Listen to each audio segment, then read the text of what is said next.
if anyone did, and miracles don't happen.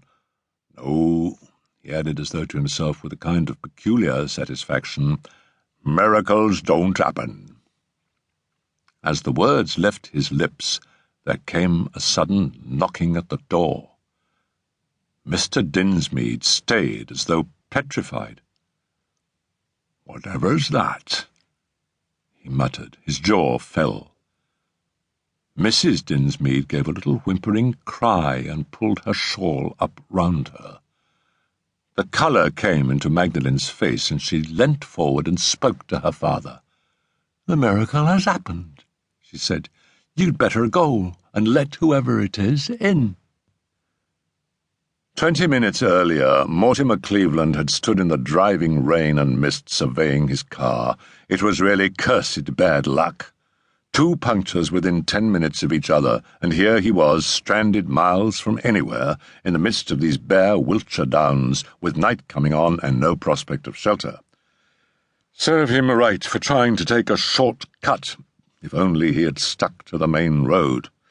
Now he was lost on what seemed a mere cart track, and no idea if there were even a village anywhere near. He looked round him perplexedly, and his eye was caught by a gleam of light on the hillside above him. A second later the mist obscured it once more, but waiting patiently he presently got a second glimpse of it. After a moment's cogitation, he left the car and struck up the side of the hill. Soon he was out of the mist, and he recognized the light as shining from the lighted window of a small cottage. Here, at any rate, was shelter. Mortimer Cleveland quickened his pace, bending his head to meet the furious onslaught of wind and rain, which seemed to be trying its best to drive him back. Cleveland was, in his own way, something of a celebrity, though doubtless the majority of folks would have displayed complete ignorance of his name and achievements.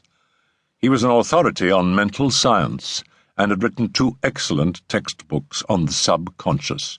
He was also a member of the Psychical Research Society, and a student of the occult insofar as it affected his own conclusions and line of research. He was by nature peculiarly susceptible to atmosphere, and by deliberate training he had increased his own natural gift. When he had at last reached the cottage and rapped the door, he was conscious of an excitement, a quickening of interest, as though all his faculties had suddenly been sharpened. The murmur of voices within had been plainly audible to him. Upon his knock, there came a sudden silence, then the sound of a chair being pushed back along the floor. In another minute the door was flung open by a boy of about 15. Cleveland looked straight over his shoulder upon the scene within. It reminded him of an interior by some Dutch master, a round table spread for a meal, a family party sitting round it, 1 or 2 flickering candles, and the firelight's glow over all. The father, a big man, sat one side of the table. A little grey woman with a frightened face sat opposite him. Facing the door, looking straight at Cleveland, was a girl. Her startled eyes looked straight into his. Her hand, with a cup in it, was arrested halfway to her lips.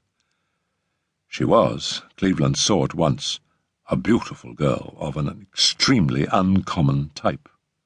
Her hair, red gold, stood out round her face like a mist.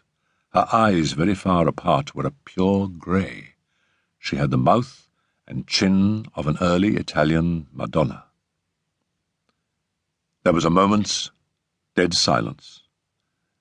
Then Cleveland stepped into the room and explained his predicament. He brought his trite story to a close, and there was another pause, harder to understand. At last, as though with an effort, the father rose. "Come in, sir. Mr. Cleveland, did you say?" "That is my name," said Mortimer, smiling. "Ah, yes. Well, come in, Mr. Cleveland. Not weather for a dog outside, is it? Come in by the fire. Shut the door, can't you, Johnny? Don't stand there half the night." Cleveland came forward and sat on a wooden stool by the fire. The boy Johnny shut the door. "Dinsmead, that's my name," said the other man. He was all genius.